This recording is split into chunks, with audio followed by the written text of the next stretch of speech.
amigos, me da mucho gusto estar hoy con ustedes en esta histórica ciudad de Querétaro. Muchas gracias por su presencia y participación en este evento en el que conmemoramos el 97 aniversario de la promulgación original de la Constitución de 1917 y en el cual refrendamos la validez de sus principios a la par de nuestro compromiso de lucha para transformar de fondo a nuestro país y construir una nueva república, la Cuarta República democrática, soberana, justa, igualitaria y solidaria.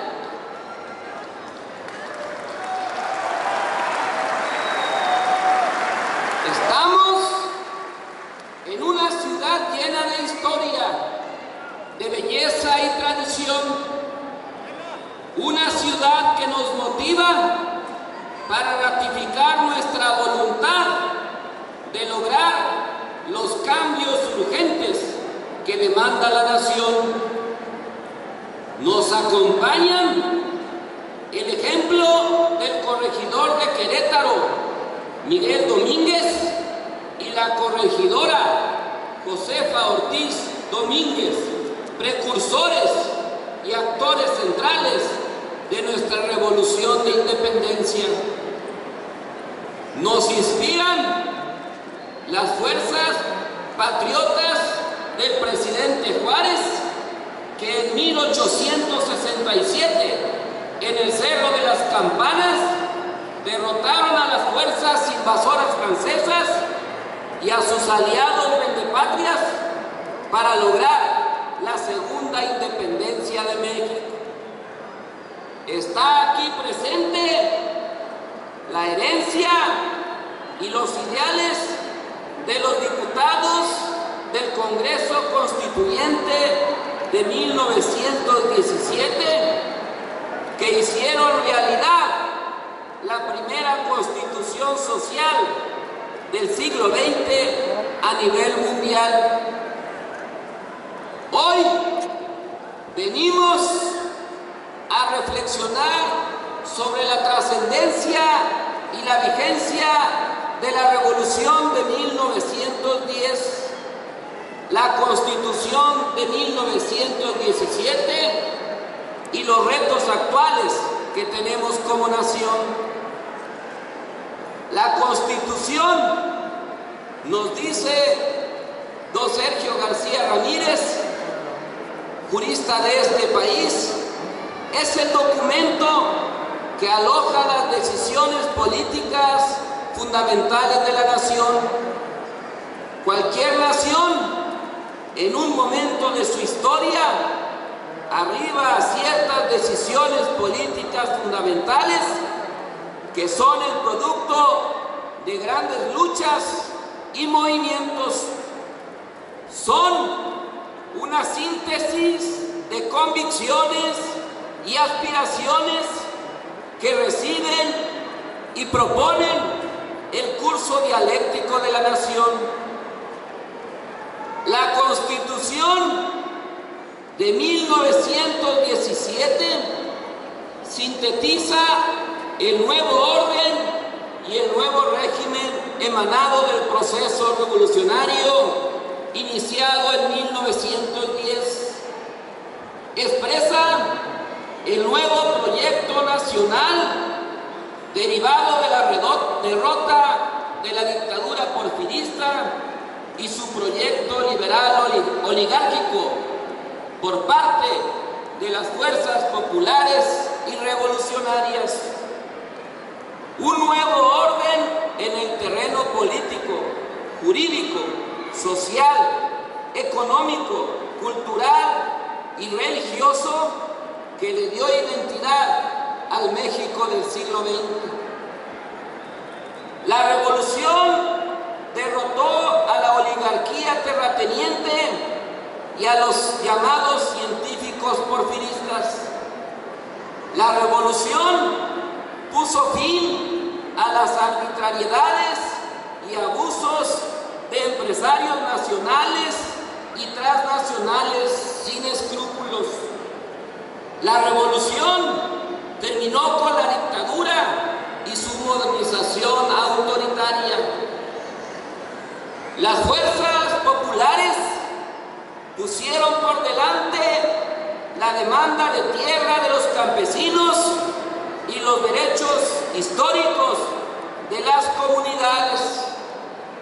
El movimiento revolucionario conquistó los derechos laborales para las y los trabajadores del país.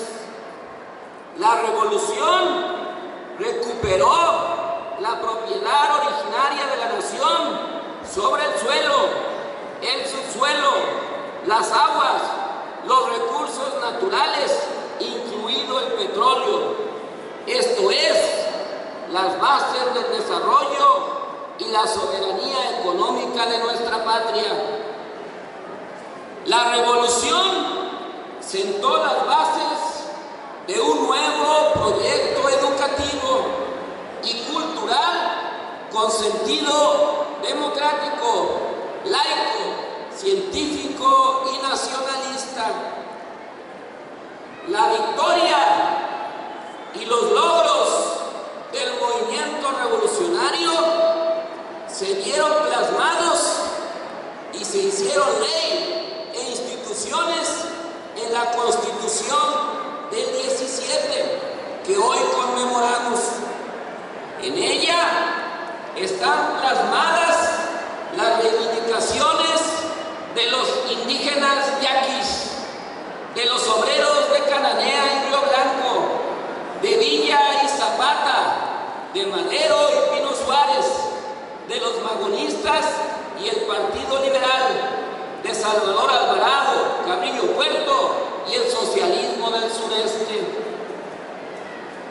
Después de más de 30 años de políticas neoliberales, hemos visto en nuestro país cómo se han ido desmantelando las conquistas agrarias, laborales, educativas y soberanas de la Revolución Mexicana y la Constitución de 1917. Estos 30 años más recientes de gobiernos priistas y panistas han sido en los hechos de una contrarrevolución conservadora, de una regresión histórica que ha vuelto a consolidar el poder económico y político de una nueva oligarquía heredera del porfiriato.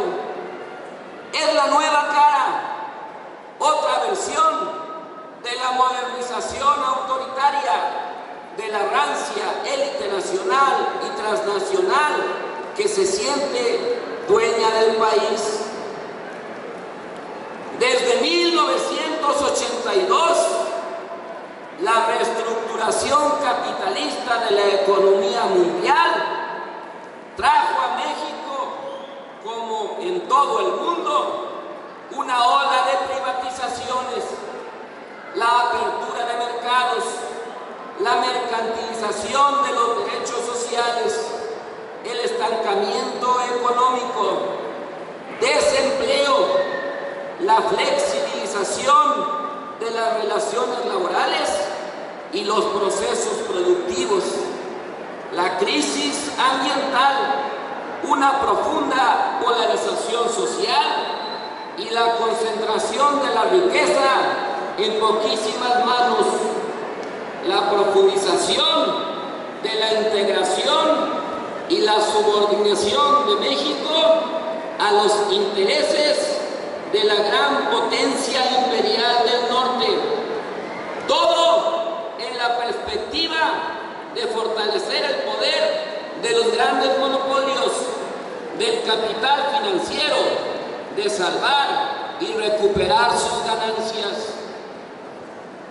La ofensiva de la derecha no solo ha sido económico, también ha sido política, ideológica y cultural. Se ha querido imponer como modelo único el capitalismo neoliberal, la democracia de élites, el individualismo consumista, el fin de la historia y de las ideologías. En esta perspectiva se inscriben profundas contrarreformas al texto constitucional de 1917. La reforma salinista al artículo 27 de la Constitución para permitir la compra-venta de las tierras ejidales. Las recientes reformas en materia laboral y educativa.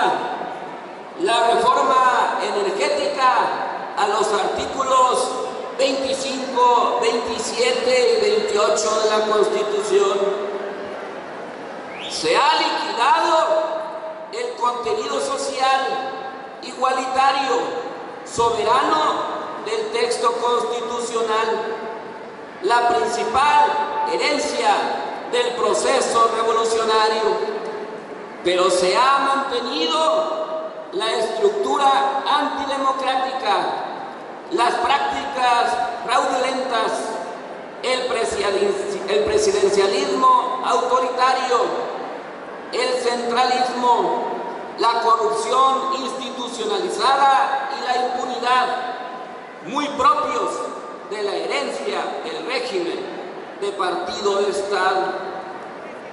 La oligarquía nacional, los poderes fácticos, los dos partidos de la derecha, todos han cerrado filas para impulsar y profundizar la regresión conservadora y elitista en el país, para cerrarle el paso al costo que sea a cualquier opción democrática y de izquierda que ponga en cuestionamiento su proyecto y su hegemonía. Así lo han hecho en 1988 con Carlos Salinas, en 2006 con Felipe Calderón y recientemente en 2012 con Peña Nieto. A Peña Nieto lo impusieron para concretar la contrarreforma energética, la privatización de nuestro petróleo, y pretenden salirse con la suya por el momento, con lo que vivimos en diciembre pasado en el Congreso de la Unión. Las grandes transnacionales de la energía se frotan las manos para regresar a nuestro país. La revolución de 1910 y la expropiación petrolera de 1938 las echaron y hoy se aprestan para aprovechar y apropiarse de los recursos y la riqueza nacional. El PRI, el PAN y Peña Nieto han enajenado la soberanía económica y política de la nación. Se disfrazan de modernizadores, de promotores del progreso, pero sabemos que en el fondo todo es un asunto de negocios, de ganancias y de intereses monopólicos. Son unos mercaderes sin escrúpulos ni dignidad. Son unos vendepatrias, igualitos a Santana, al partido conservador del siglo XIX y a los científicos porfiristas.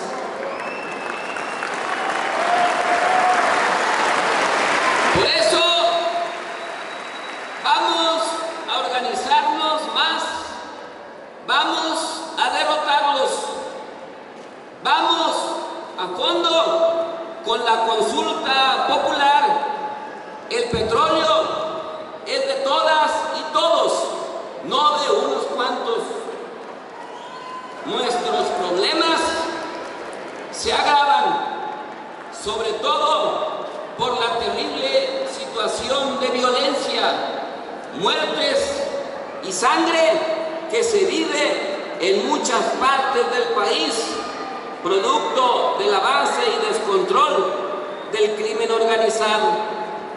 Tenemos una constitución muerta en el espíritu central de sus contenidos libertarios e igualitarios, y un Estado fallido, rebasado y copado en diversos estados y municipios por las mafias y la delincuencia.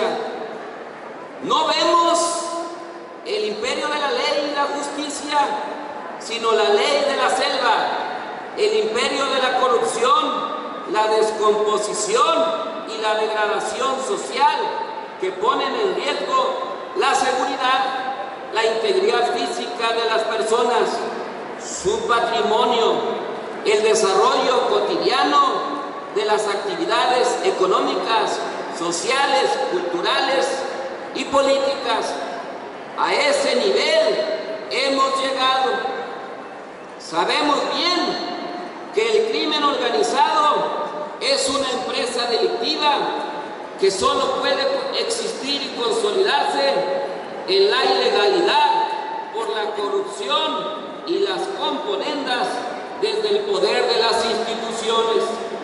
Es la degradación social y económica más el vacío de las instituciones del Estado, la impunidad y la injusticia lo que alimenta esta espiral de violencia. No es un problema que se resuelva con acciones espectaculares ni con visiones policíacas o militaristas. La alternativa no es el intervencionismo externo de quien es el principal causante del problema.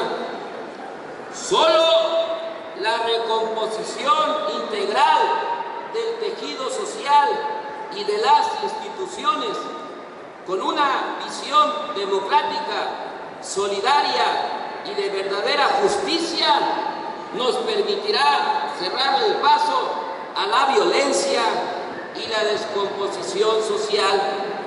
Por eso, compañeras y compañeros, les convoco a que invoquemos la causa justa del cambio de la política económica para provocar una insurgencia cívica pacífica en toda nuestra patria. Convoquemos en todas las entidades de la República a acciones civiles que extiendan nuestro movimiento, que el próximo 5 de mayo celebremos un año más de la derrota que sufrió el ejército francés en 1862 en Puebla, levantando la inconformidad cívica de todos los sectores y grupos sociales, y también a 25 años de fundado el Partido de la Revolución Democrática, reivindiquemos el sentido original de ese proyecto. El PRD nació para sustituir al viejo régimen de partido de Estado y no para firmar pactos traidores contra México. Vamos a difundir el 5 de mayo que sí hay de otra,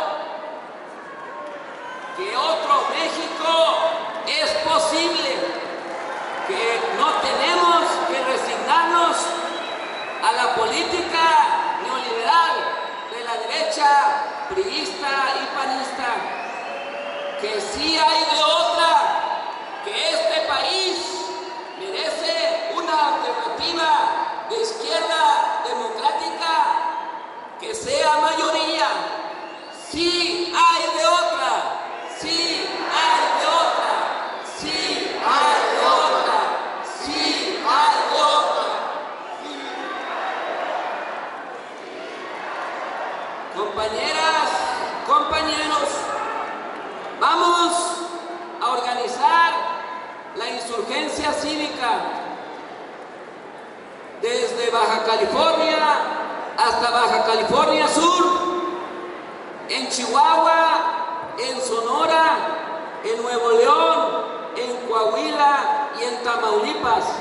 Difundamos con lonas, pancartas, calcomanías, volantes y diversas acciones de propaganda nuestra alternativa. Recorramos Sinaloa y Nayarit, lleguemos a Jalisco y a Colima, extendamos nuestra presencia a través de las redes sociales, organicemos asambleas informativas, caravanas y concentraciones en Durango y Zacatecas, que lleguemos al Bajío, que trabajemos con eventos con jóvenes y mujeres en Aguascalientes, aquí en Querétaro, en Guanajuato. Lleguemos a Hidalgo, al Estado de México, con nuestro llamado a la organización. Por los caminos del sur, por Guerrero y Morelos, revivamos las acciones del movimiento campesino y la defensa del agua. Vamos a organizarnos en Puebla y Tlaxcala para enfrentar a la derecha reaccionaria, tricolor y albiazul. Trabajemos en el tercer estado más grande de la República, en Veracruz. Trabajemos incesantemente en Oaxaca, en Tabasco, en Yucatán, en Campeche y en Quintana Roo. Incluso hagamos llegar nuestra voz con los mexicanos que viven en Estados Unidos, que los migrantes mexicanos de aquí y de allá sepan que nos estamos organizando para construir una nueva hegemonía. Seamos promotores de una renovación y una nueva cultura democrática pacífica. Vamos